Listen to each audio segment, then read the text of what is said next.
Oh my god, I turned into a different person. What is this? Hey guys, it's a new year, new 2024. I got this poster as well. This new hairstyle. I just wanted to look like my girl Chaewon. It's closer to my dissertation date, so we have to code today. But first, let's get our code ripped to shred because that's the vibe we're going for. The first paragraph, roasting your architecture. I am sure you have heard about the microservice architecture versus monolithic architecture difference. As a general feedback, I think your code is taking the worst of both worlds. A bit of backstory. My app is a language app and there are many services that deals with getting transcripts from YouTube, updating the database with spaced repetition systems. I was having a bit of trouble with this worker thread because I couldn't pass around certain variables between my backend code and then my worker. My code was not giving. I know you say Python is your favorite programming language because it gives you a lot of freedom. I'm a lazy bitch. I don't need to worry about memory management or garbage collection or whatever you guys have to do in C. Stop just blindly copy pasting code. It's 2024 now. I'm working on it. And I think a lot of programmers do this, but if you really want to learn and actually code faster, really understand what you're doing, and that's by reading docs. I'm nearly graduating and I'm always asking myself, how am I supposed to learn code on my own? One of the best ways is to read the docs and is to read articles online on what is the best practices. That was the roast of my code. It's fixed now. And also, I've got a new book for you guys. How to win friends and influence people. Because sure, you can strike up a conversation with anyone, but is it a memorable conversation? And was it just you talking about yourself?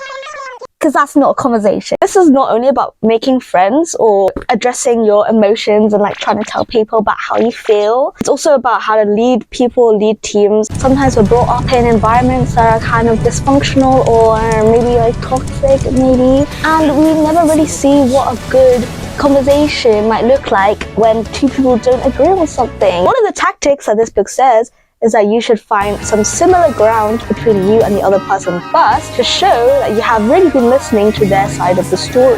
We just want to hear what we want to hear and we don't really listen. We kind of think about what we're going to say next. I think it's very useful for people who want to make more friends this year, be a better partner, be a better family member. It's been a couple of days since my last upload and I have grown a new pimple, but we have a new book, The Heart Principle. This book is for romance readers and people who like hot tattooed men but are very soft inside. And also, this book is based off an autistic girl. So if any of you guys are autistic, this is my spiel, okay? I will spoil this book. We start off the book with the main girl, Anna, who is in a relationship with a douchebag. She's kind of like a carpet and she keeps getting stepped on.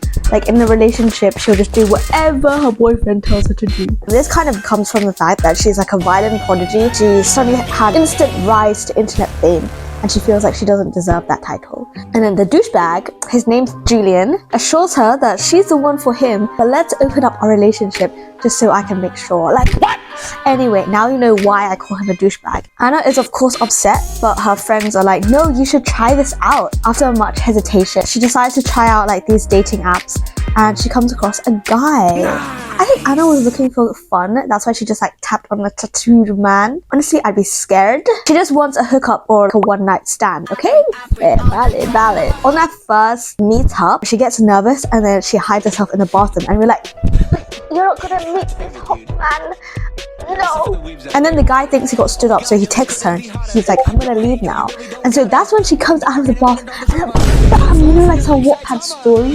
She like bashes into his hard chest. And then there's a lot of meetups because they had like failed hookups because they're both dealing with some inner demons, shall we say. I mean, one is like self-conscious about his testicles because he had cancer. The girl, you know, she's seeking therapy. You know, during this time, she actually gets diagnosed with autism.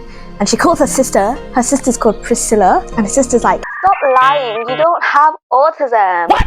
At this time, the tattooed guy, they've been meeting up for a while and his name is Kwan, which is very hot. And then Kwan was like, if it makes you feel better, then you don't need to listen to anyone else. I'm like, okay. Then the real climax kind of hits when her dad gets sick. The man is nearly dying, so she gotta take care of her father, and then we get to see more of her family dynamic where she's totally not herself anymore. Like literally her voice changes to like high pitch So whilst this girl is injecting vitamins into her father and stuff, her father basically tells her he wants to die because he can't even go to the toilet by himself. He has to literally embarrass himself in front of the doctors and his own family. And you just, at that point, you don't really feel human anymore. Like, you don't feel like you have control.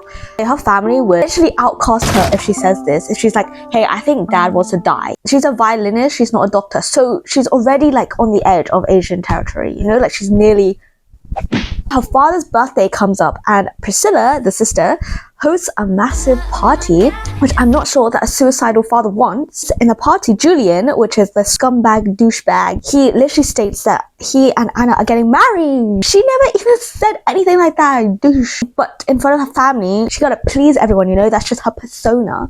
And at the same time, Kwon appears like a wild Pokemon. He was going through some stuff as well on his end. Basically, he is a fashionista, the CEO of a fashion brand that's going to be acquired by Louis Vuitton. And just then, the Louis Vuitton manager, he was like, well, we'll only acquire you if you step down and become head of sales. Excuse me? Kwon is not in a good headspace right now, and then his girlfriend said she's gonna marry someone else. Previously in their meetups, she was like, no, I'm all obsessed about you. What's really funny about Kwon is like when he's dealing with something, he will run. And you think, yeah, he'll just run on a treadmill or like in the city? No, he signs up for the Grand Canyon. But apparently it's a very tough race where you fight against nature and stuff. Wow, this man, he is fit. I'm just saying. Compare him to Julian, who works at Goldman Sachs. Like, sure, you're a banker, but if you compare a banker to an entrepreneur, of course, Anna's about to lose this hot man. So she's got to get her shit together. You're going to lose this man. And why did I read this whole book for Anna? Anna starts standing up for herself because she gets this awakening. And yeah, they end up together. And all I'm saying is, what a power couple. Also, there are a lot of some smexy scenes. So if you're into that, I think you should read it too. If you guys have any new book recommendations, please tell me. They could be fiction, non-fiction, smut. This month, Sarah J. Maas is coming up with her new fairy porn. So that's what I'll be reviewing next time. I don't know how else to finish this. Play a piano piece and you guys can guess what anime this comes from. Yeah, enjoy and I'll see you in the next one.